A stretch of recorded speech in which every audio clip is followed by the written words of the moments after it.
Tayo ay nasa pangalawang pag-uusap sa panig po ng Roman Catholic. Ito ay pangunahan ni Brother Villion. At sa panig po ng Adventista ay si Brother Melvin Amora. Okay.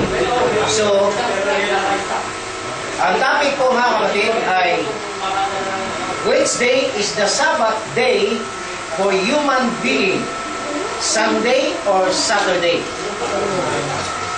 Ang Catholic Faith Defender na pangunahan po ni Brother Villion, sila po ay tatayo bilang affirmative. At ang negative po ay pangunahan po ng ating kapatid na si Brother Melvin Amora. So, ang tatayo na negative, ulitin ko po, si Brother Melvin Amora. So, ang affirmative, ito po ay ating patakaran o rules po sa pag-usap ngayong hapon. Ang affirmative ay magbibigay po ng kanyang constructive speech na 18 minutes. At ang negative po ay magbibigay din po ng 18 minutes. Then, iba po ang format nito nung unang pag-uusap kanina. Tama po ba kapatid? Kasi binabasa ko lang po ang nakasulat ng pinagkasunduan niyo po rito. So, after the presentation, both the affirmative and the negative, meron pong rebuttal ang affirmative. Then, meron ding interrogation yung negative. Base doon sa constructive speech po ng affirmative. Sa pangalawa, meron din pong 10 minutes ang affirmative sa kanyang rebuttal at meron din pong 10 minutes na rebuttal ang negative.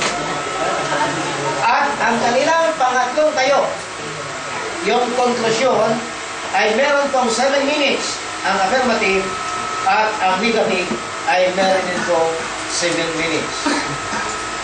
Ngayon, meron po rito nakalagay yung audience participation. So, ang bawat presenter or each debater may entertain question. Isang tanong at a time. At yan po ay magbibigay po ng kasagutan at least a minimum of 2 minutes po. So, kailangan po natin dito ang ating timekeeper po. So, ang kabilang panig naman, pagkatapos sumagot yung tinanungan, ay magbibigay po ng reaction yung kabilang panig ng 1 minuto. So, ulitin ko po ang mga patakaran po na para po manatili po na magkaayos po o maintindihan po natin ang proseso ng ating talakayin ngayong hapon, ay dapat iwasan po natin magkwentuhan o magbulong-bulungan habang nagsasalita po ang bawat panig. No? At ulitin ko po, bawat po ang personal na atake sa bawat debater.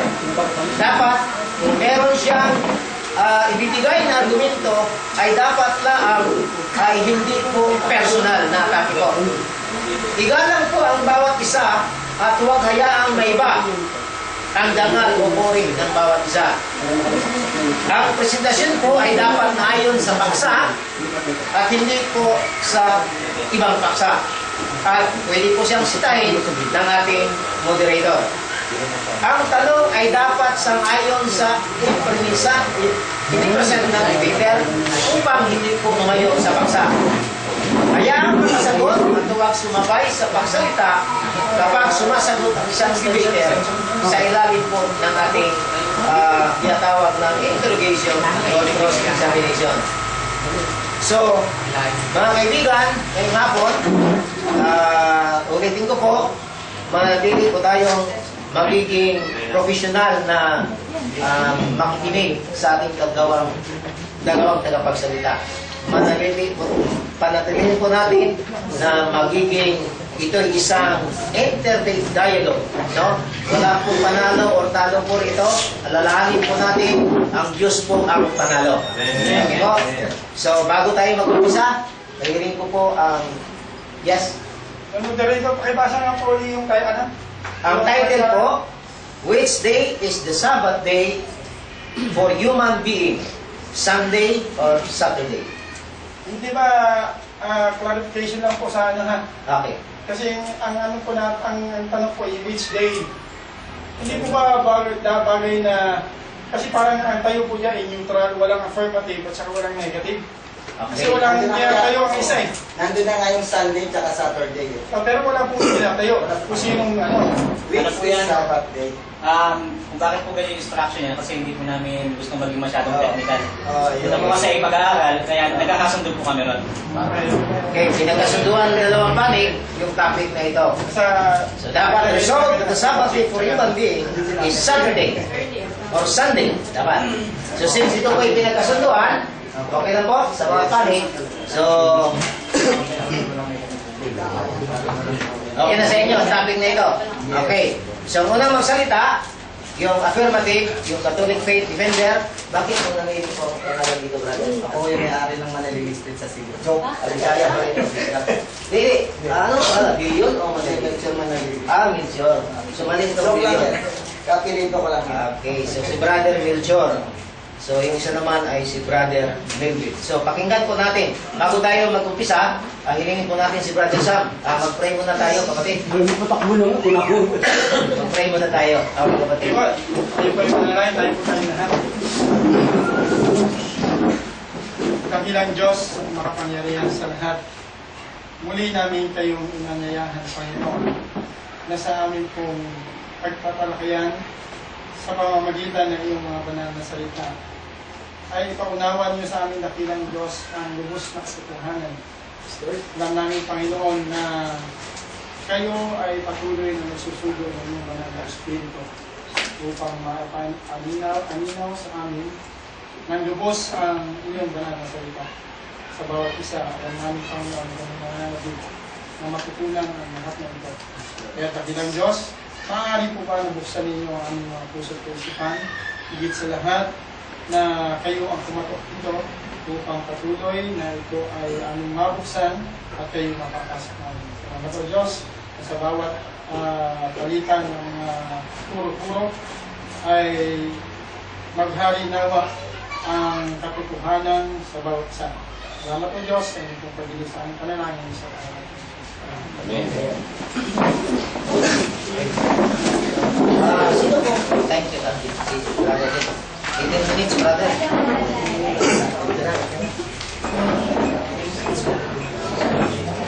Ilang minuto? 18 minutes. Oh, 18 minutes. Ayos sa nagpapasukan. Ang aming topic ay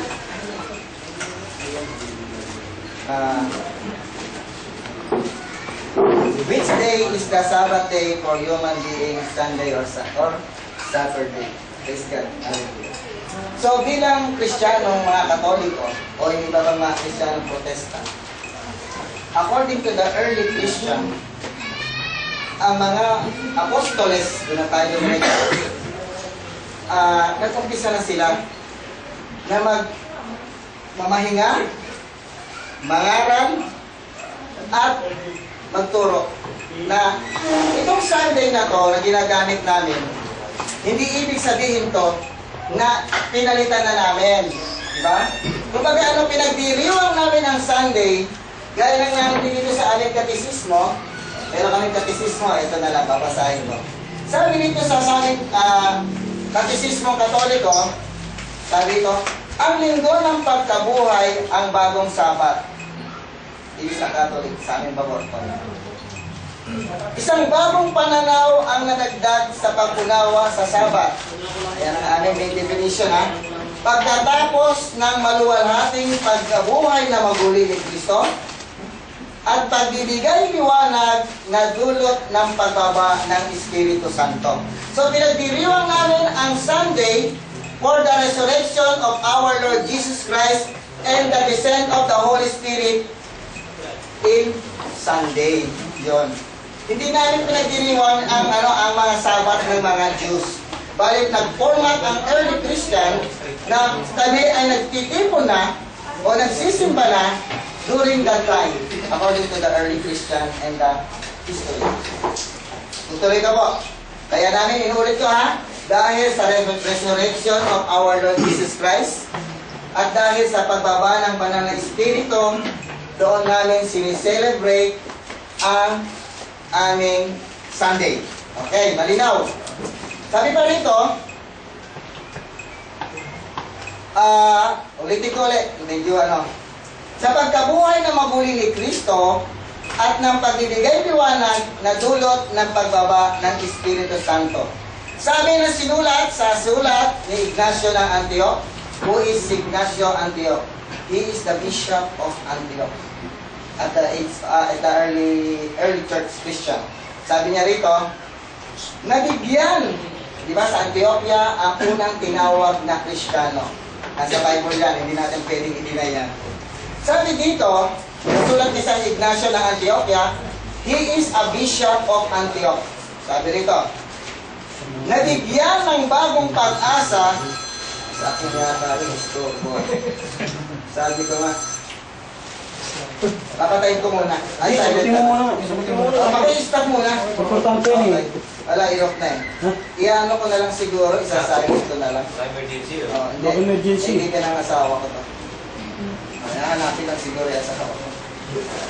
Kasi kaibigan niya. Okay. Sabi ni Antioch, si San Ignacio ng Antioch, ang sabi nito, nabigyan ng bagong pag-asa silang mga nahirati sa sinaunang kaugalian, hindi na itinuturing ang Sabat bilang pahinga. Sabi ng mga early Christian na si San Ignacio ng Antioch. I repeat, he is the bishop of the early Christian in Antioch. Hindi na raw, kundi pamumuhay sa araw ng Panginoon in the Lord's Day. What is the Lord's Day? Tatanong sa akin yan ng kapatid ko mamaya. Kung ano yung Lord's Day ngayon. It is a Sunday or Saturday? Okay. Sabi nito, na kung saan kami ay nabubuhay sa pamamagitan niya at ang kanyang kamatayan. Sa gayon, dahil si Jesus ay nabuhay mula sa mga yumao noong linggo ng pagkabuhay, sabi isang araw pagkatapos ng Sabat. Ibig sabihin, talagang pinagdiriwang na nila ang Sunday. Okay. Hindi sila kumuha ng format sa mga Hudyo. Sabi nila. So, tutuloy ko. Ang araw ng linggo ay ang pagdiriwang ng linggo ng muling pagkabuhay, at ito ang araw na kung saan ipinagdiriwang ang presensya ng muling nabuhay na Panginoon Jesus, lalong-lalo na sa Eucharistia. Ayun. So nagdiriwang kaming mga Kristiyano para sa pagdiriwang sa pagkabuhay ng ating Panginoon sa ating lahat at saka doon sa pagdiriwang ng Eucharistia. Yun ang aming pinagdiriwang at doon din sa pagbaba ng banal na Espiritu. Kaya Sunday ang aming ginamit na format. Okay. Kung baka sa computer, bumili ka ng computer, Windows XP pa, gagawin mo na, mala na to, old na to. Gawin na natin itong Micro 7. So, iniba yung format, pero hindi pinalitan yung computer. Diba? Parang ganon. Iniba yung format dahil Windows XP, matagal na yan eh. Diba? So, ginawa, nireformat, ginawang Windows 8. Okay. Ganito rin ang inilalarawan ng Vaticano sa amin to. Kasi, syempre, I am affirmative. Sabi, sa ganitong makasaysayang pagbabago, sa pamamagitan ng kaugaliang itinasa mula sa mga apostol, sabi dito na galing pa sa mismong pinakaaraw ng muling pagkabuhay ni Jesus. Galing pa sa mga early Christian o yung mga apostoles sa muling pagkabuhay ni Kristo. Patutunayan ko po yan mamaya sa mga referansya. Pampalat po yan ang bilang pag dinala ko baka makatulong. Okay. Sa pamamagitan ng kaugaliang pinasaaran, bumalik ako. Mismong pinakaaraw na muling pagkabuhay ni Jesus, ipinagdiriwang ng simbahan ang misteryong Pampasko tuwing ikapitong araw. Tuwing ikapitong araw. Sasabihin niya, uy, pabor sa amin yun, Saturday yun eh. Ayan. Di ba? Tuwing ikapitong araw. Walang minensyon na Saturday. Minensyon niya ang Vaticano tuwing ikapitong araw. Papasok agad sa utak natin. Patay ka, brother. Pag tinanong kita kung anong araw ang unang araw, sasabi mo, Sunday. Durog ka na. Pag pumilang ka ng daliri mo, 7 means Saturday. Ayan. Yan ang anin ko niya. Ayan. Okay. Tuloy. Nakarapat dapat, meron palang FOMA eh. Nakarapat dapat na tawagin bilang ang araw ng Panginoon o linggo. Tinawag namin yung ikapitong araw din ng linggo. O yung tinatawag na the Lord's Day. Okay. Para sa mga Kristiyano, ang kahulugan ng linggo ay pagdating din, para sa mga Kristiyano, pagdating din ng isang bagong sanglilikha at ng huling pangsabat na pamamahinga na inihula na salaysay ng paglikha. At pinagdarasal sa liturhiya, bigyan mo sila ng walang hanggang pamamahinga. Alin yun? Yung mga namatay na. Sabi dito, O Panginoon, naway ang walang katapusang liwanag ay laging mapa sa kanila.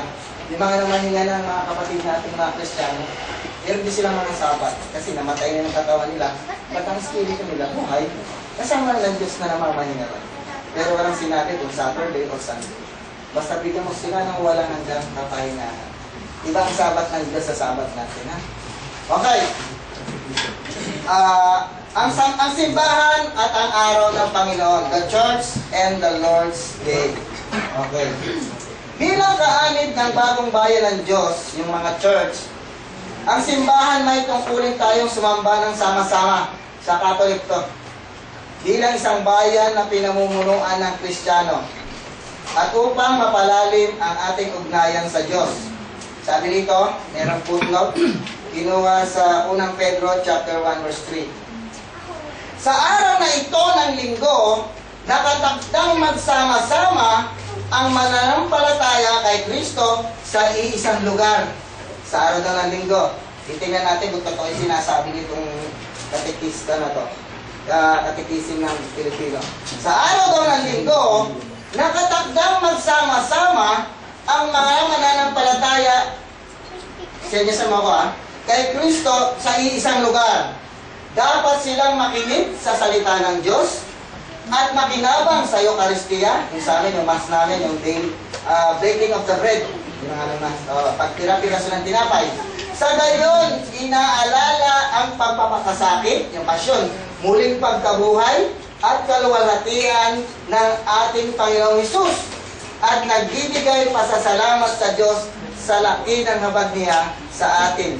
Tayo isinilang sa isang panibagong buhay sa pamamagitan ng muling pagkabuhay ni Kristo. Laging sinasabi ng mga early Christian o ng mga unang apostoles, laging yung muling pagkabuhay. Lagi niya ina-specify. The resurrection of our Lord. Yun ang pinaka-importante sa kanila. Babasahin po natin yan mamaya. Gusto nga rin maranasan niya ni Peter, ni Paul. Okay. Diyan po ay mababasa sa 1 Pedro chapter 1 verse 3. Kung meron po kayong Bible, basahin niyo po dyan. Ang araw ng Panginoon ay kauna-unahang araw ng pista sa mga early Christian. At ito'y dapat na imungkay at ituro upang maging tunay na araw ng kaligayahan, kalayaan sa gawain. Yan po ay mababasa rito. Ayan. Ilang minuto pa ako. Matagal pa. So, pinatunayan ang aming librong katisismo para sa mga early Christian. Panahon pa raw ng mga apostoles. Nagsasama-sama na sila. Nagpipira-piraso na sila ng tinapay dahil sineselebrate nila ang muling pagkabuhay ng ating Panginoon tuwing unang araw ng Sanlinggo o yung tinatawag na Lord's Day o Sunday.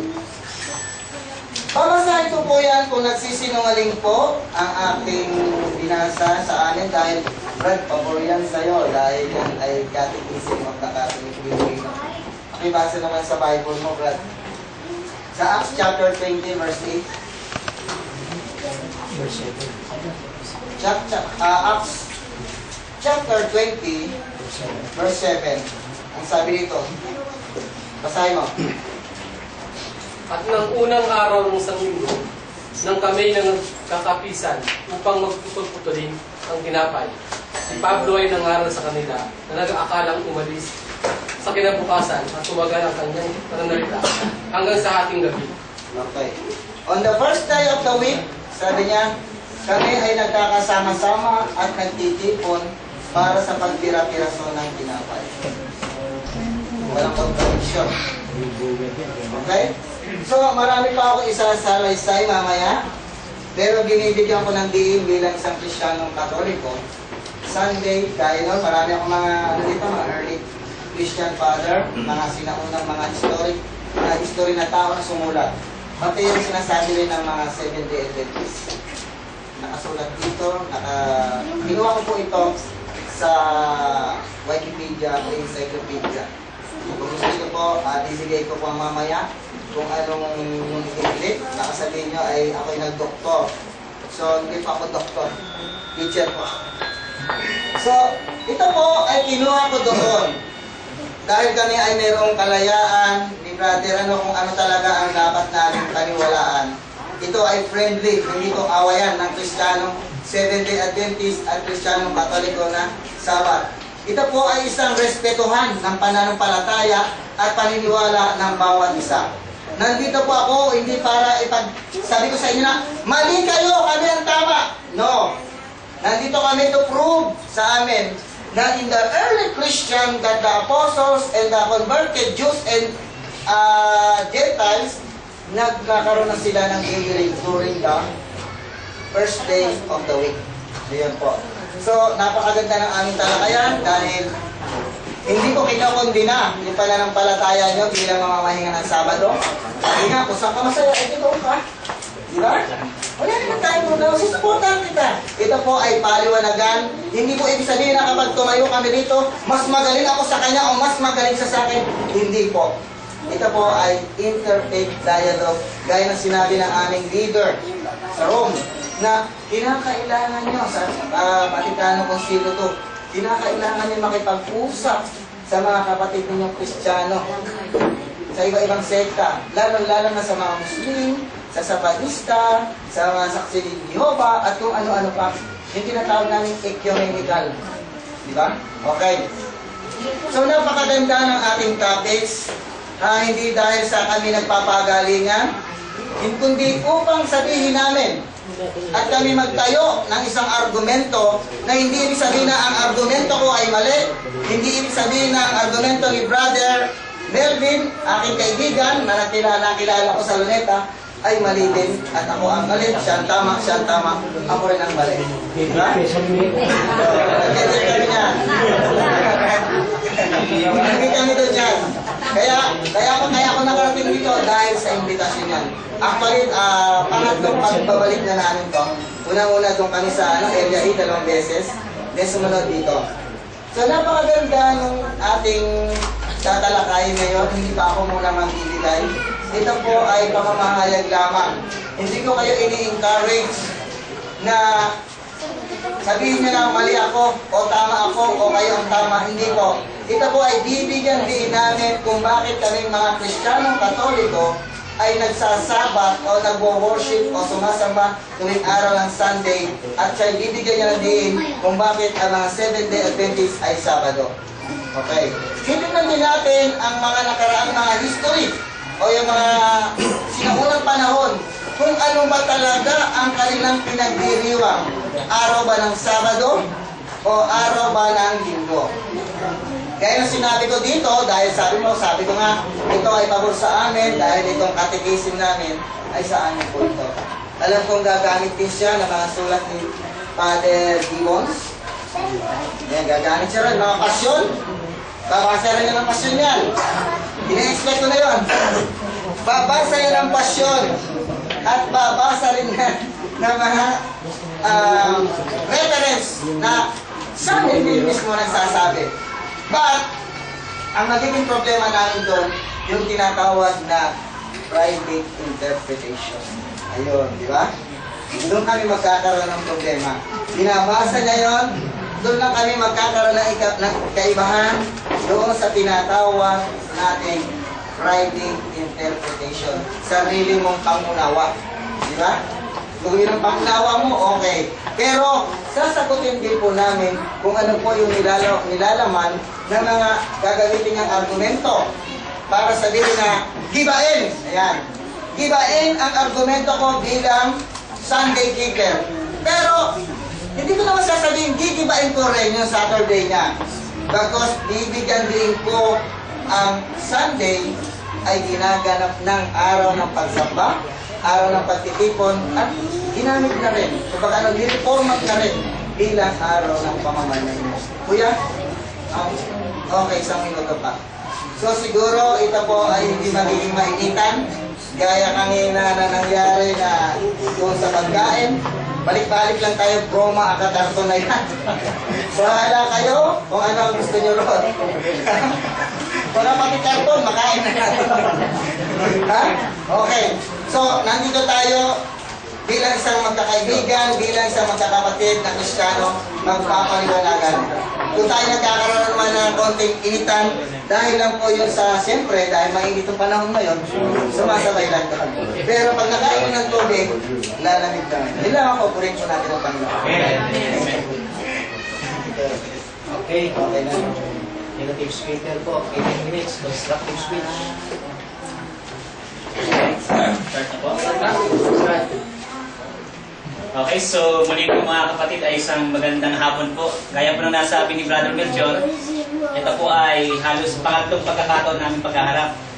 First debate po namin ay nasa YouTube na. So kung gusto nyo pong mapanood, ang aking pong paksa noon ay tungkol sa Apokripa, kung dapat ba itong tanggapin o hindi. Anyway, ngayong hapon, ang aming pong paksa na napagkasunduan ay aling araw ba ang araw ng Sabat para sa sangkatauhan?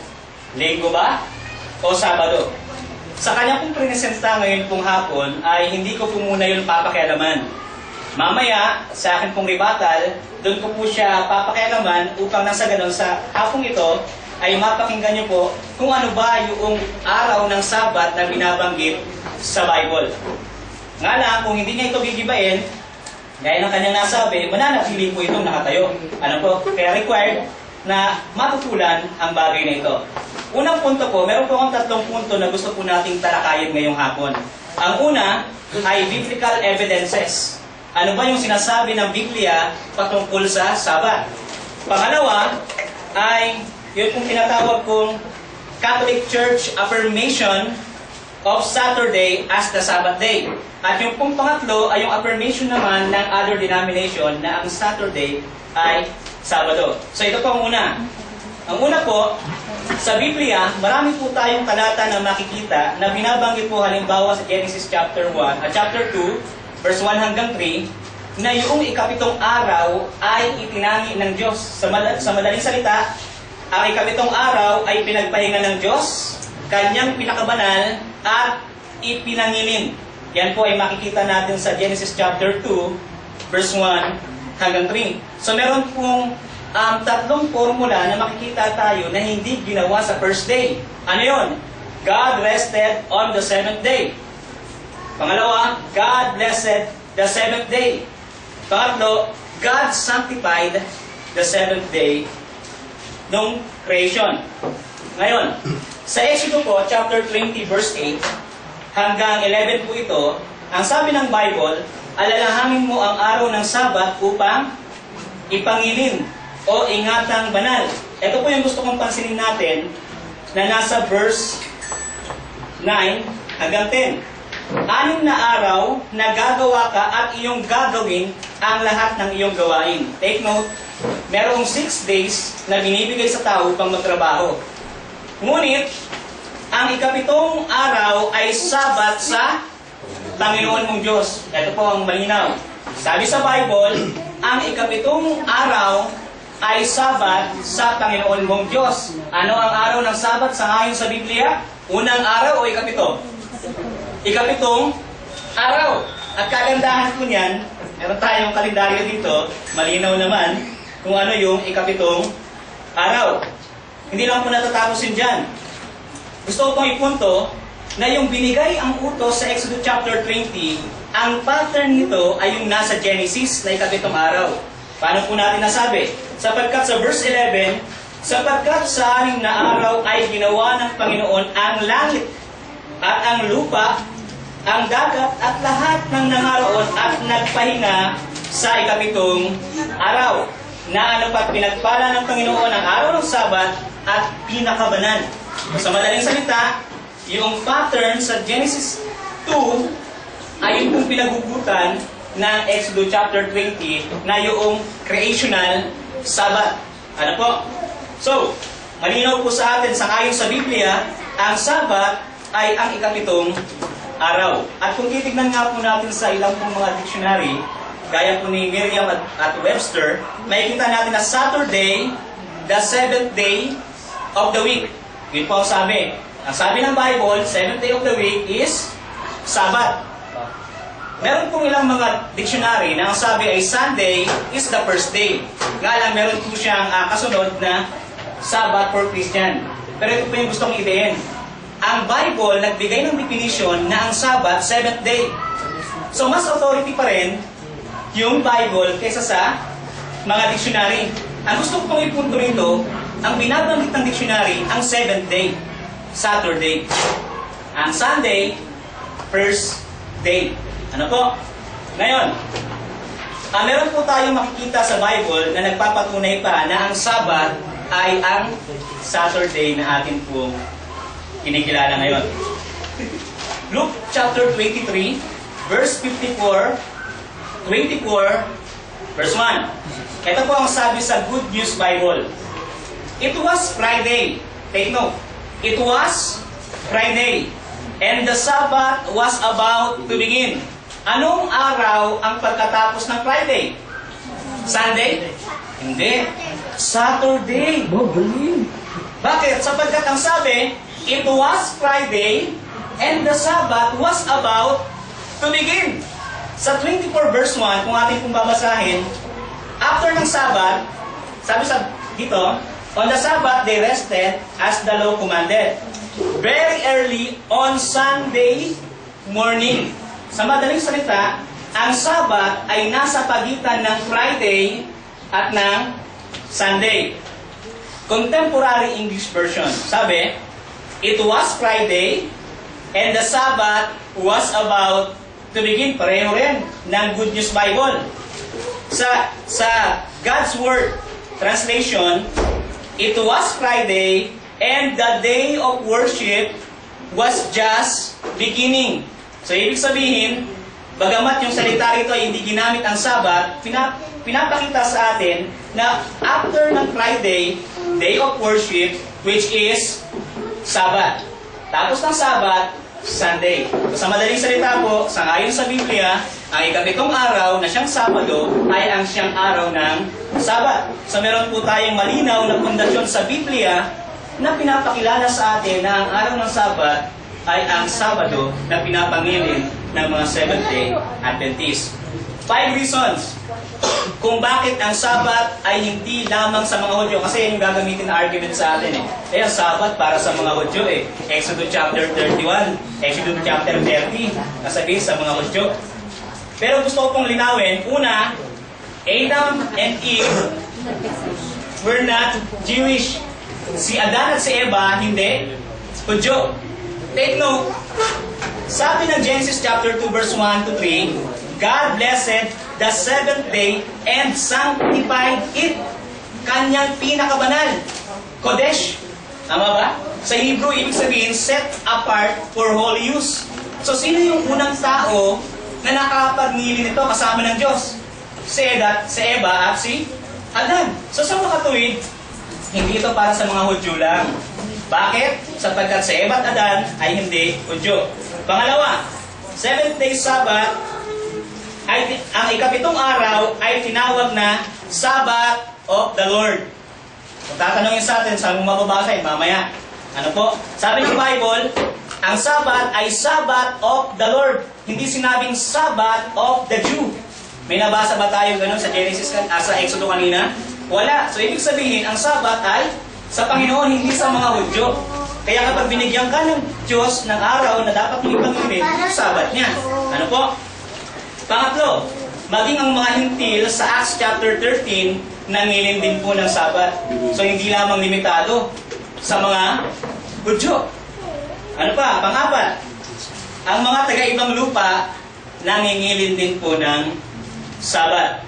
At ang pang-lima, ang sabi po ng Mark 2:27, mamaya i-elaborate ko to, ang sabi ng Mark 2:27, the Sabbath was made for man.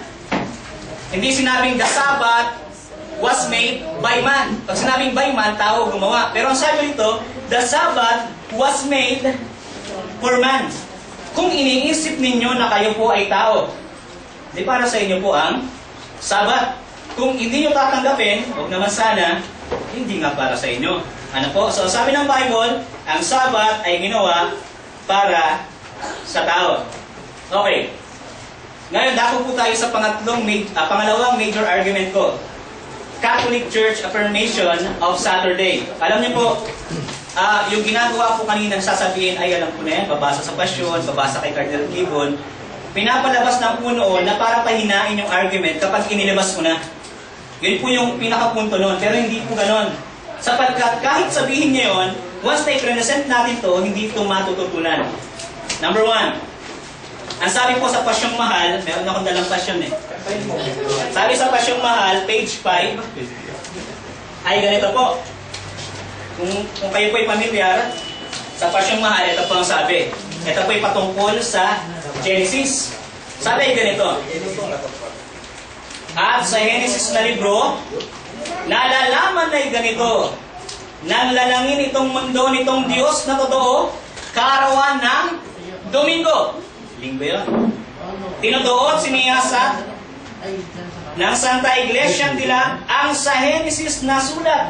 Aniya ay pawang tapat at Diyos ang napahayag. Take note, sabi po ng Pasyong Mahal, tinutuot siniyasat ng Santa Iglesia nila, which is Catholic Church. Ang sa Genesis na sulat, pawang tapat at Diyos ang napahayag.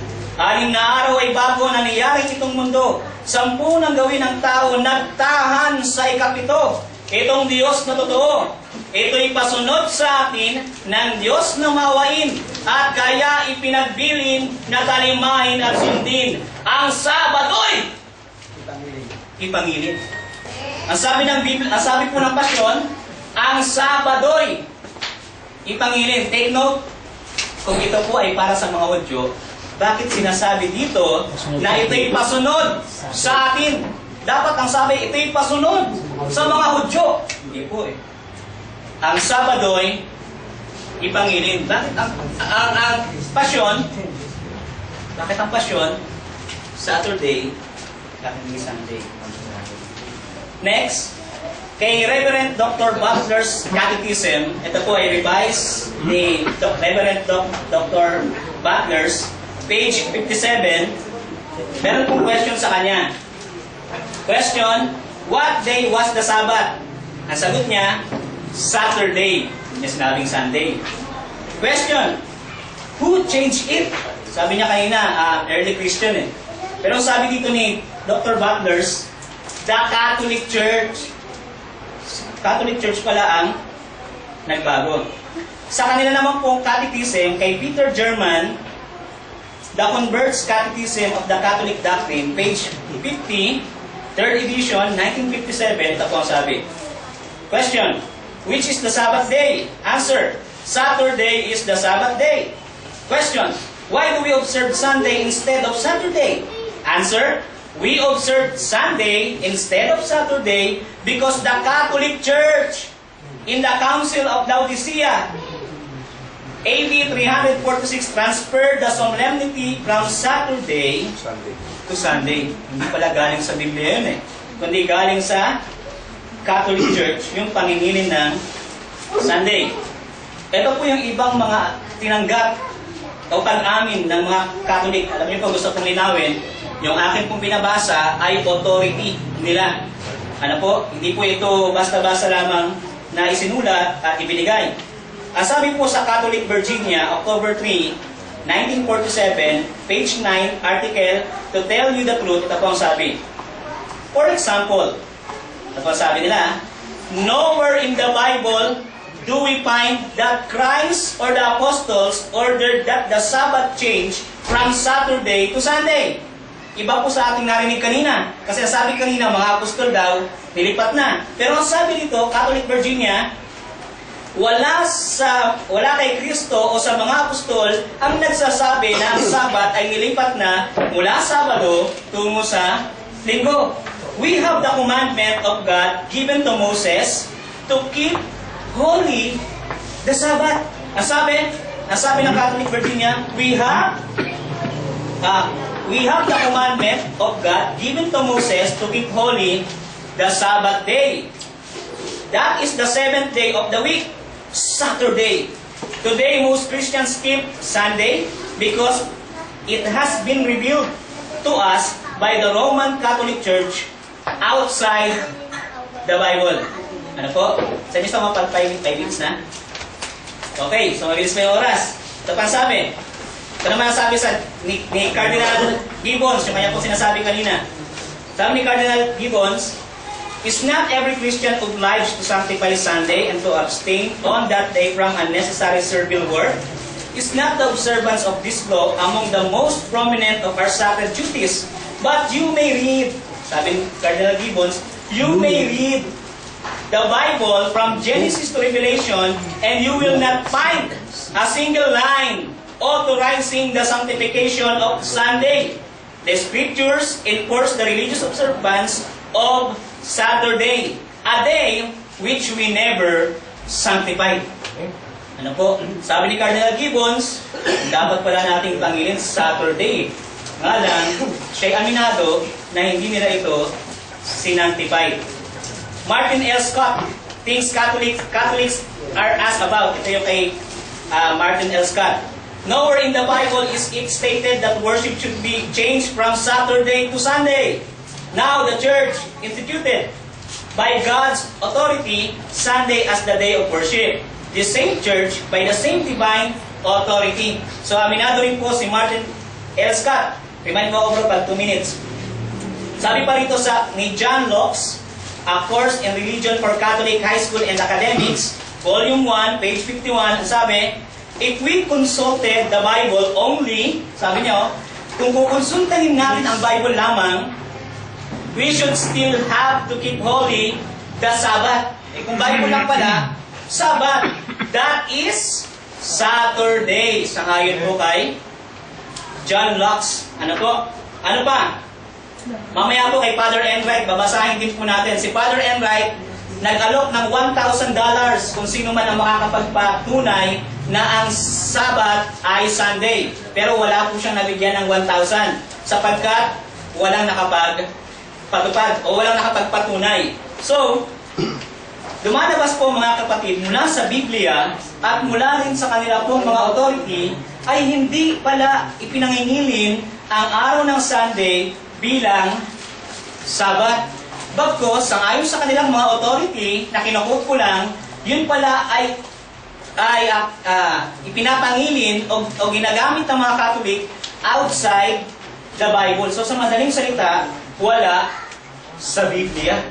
Ano po? Yung kanyang ginamit kanina na Acts chapter 20 verse 7, mamaya po, papaliwanag po natin yun. Yung ginamit niyang 1 Peter 1:3, wala po sa tamang context yun. Mamaya po babasahin natin. Meron pong ilang mga gaya ng Methodist, Presbyterian na nagpapatunay din ng Saturday ay Sabbath. So, sa aking pong conclusion, siguro babasahin ko na lang to. Ito po yung aking conclusion. Perhaps the boldest thing, the most revolutionary change the church ever did happened in the first century. The holiday, the Sabbath, was changed from Saturday to Sunday. The day of the Lord was chosen not from the direction noted in Scriptures, but from the Catholic Church. Sense of its own power. People who think that the Scripture should be sole authority should logically become Seventh-day Adventists and keep Saturday holy. St. Catherine Church, Sentinel, Algonic, Michigan, May 21, 1995. Okay, tanong. Magagamit ko pala itong aking. Ayon po sa ating format, meron kayong rebuttal. 10 minutes by the affirmative. Wala mo ng tanong. After yung rebuttal, magtanong ang negative ng 7 minutes. So, gagawa ko na kayo ng rebuttal. Diba? Ako na mag-umpisa. Sabi, ang ganda ng pamamahayag ng ating kapatid, ang ating kapatid na si Nelly. Diba, nakaka-inspired. Diba, gumamit siya ng mga, kung ano ang tawag natin dito. Words. Ayan, tinanong ko na. Bakit? Ito po yung aking note niya. Sabi niya dito, ginamit niya yung Roman Catholic admission. Nowhere in the Bible do we find that Christ or the apostles ordered the Sabbath be changed from Saturday to Sunday. Diba? Ginamit niya yun dito. Ayan po yun. Ito pong sinasabi niya rito, hinahanap niya yung letra for letra. Ha? Hindi naman po ito letra. Talaga naman wala kang mababasa doon sa Biblia na ang mga apostoles ay pinalitan. Wala. Ako na nagsasabi. Diba? Walang sinabi. Kaya hindi naman ako tutol sa sinabi niya. Ito nga, kinuha ko pa. Oh. Diba? History tell us. Hindi ang Biblia. The history tell us. The Bible is contained a history book. Tandaan yan. Ang Biblia, hindi po yung Bible, the Word of God only. But it is the history book. Tandaan nyo, ha? Tandaan nyo. History book ang Bible. Okay. Andi dito yun. Hindi ko dinadina yun. Ito pa yung sinabi ni Cardinal Gibbons. Ito. Which is the Sabbath day? Catholic Confession. Kuya, pwedeng mahiram yung binasa mo. Kasi medyo hindi kinulord nung aking pinaimprintahan. Ayan. Which, ito po yan, ito. Naka may picture pa. Which is the Sabbath day? Answer, ayun din. Saturday is the Sabbath day. Walang tutol. Why to observe Sunday? Ayun. Bakit tayo nag-observe na Sunday? Because we observe Sunday instead of Saturday. The Catholic Church is the Council of Laodicea in 346 AD transferred in the solemnity from Saturday to Sunday. Transfer ng mga Catholic. Puprove ko yan. Okay. Bakit Saturday? Ang binabanggit dito, yung Sabat ng mga Hudyo. Hindi ito yung Sabat ng mga Christian. Mamaya magtatanong ako sa kapatid natin. Pag sinabi bang Sabat, understood ba yan Saturday? Pag sinabi bang Sabat, understood na 7 day of the week, it means bang Saturday? No. Kung titingnan mo ang Greek, meron silang Greek. Pag sinabing Sabat, hindi yan Saturday. It means rest day. Pag sinabing 7 day of the week, hindi yan Saturday. Pag tinignan mo sa Greek, ano yan? Shebat. Ang 7 days. Ibig sabihin niya sa Greek, Shebat. Hindi yan Sabat. Ano yung Saturday sa Greek? Sabatu. Ayan, ha? Sabatu. Okay? Tama ba o mali? Hindi pag sinabing Sabado, ay understood na yun na literal na Saturday. Saan ba nang galing ang Saturday na yan? Ito. Sabi niya, mamaya kay-questionin ko siya. Hihintayin ko, 10 minutes pa ako. Kay-questionin ko siya doon sa Genesis na ginamit niya. Saan ba nagmula yung unang Saturday? Saturday, it is the day of the week following Friday. Sabi, saan ba ito nagmula? Sa Bible ba? Hindi. Sabi, Saturday is the 7th, therefore last day of week according to the many commonly used calendar. But it is the Saturday or Saturday, no later than 20th century for the planet Saturn. Doon lang pala kinuha yung pangalan Saturday. Sa planetang Saturn. Hindi sa Biblia. Ha? Babasahin ko pa. History po ito, history. Okay. Kaya no. Ang salitang Saturday, hindi yan matatagpuan na letra por letra sa Old Testament. Ang Saturday, kaya nagre-rest day ang mga Hudyo. Inano ko na. Hindi dahil doon sa creation. Bakit? Dahil yon ay nung nilabas sila sa Egypto, nung sila ay naalipin. Inimitate nila yung Saturday, sa kinuha yung Saturday ng mga Sabat na mga Hudyo na yan. Nung sila ay captured ng Babylonian, doon nila kinuha yan. Kumbaga sa pag-ano sa mga Babylonian, prove, hindi yan bigay ng Diyos. Ha? Ang bigay ng Diyos, yung sabat niya, no? In a 7th day, God created, kanya God will rest day. Yun. Iba ang sabat na pinagdiriwang ng mga Hudyo kesa doon sa sabat na pinagpahinga ng Diyos. Ipoprove ko yan na magkaiba yan. Ipoprove ko yan. Bakit? According to the Old Testament, kaya nila pinagdiriwang ang sabat dahil, dahil sa, nag-umpisa niya, minention niya nung umulan ng mana. Ha? Nung panahon nila Eva at Adan, may sabat bang binanggit ang Diyos? Wala. Nung panahon ng mga patriarka, may sabat ba ron? Wala. Panahon ng mga, kanino lang binigay yung sabat? Kay Moses. Di ba? Bumasa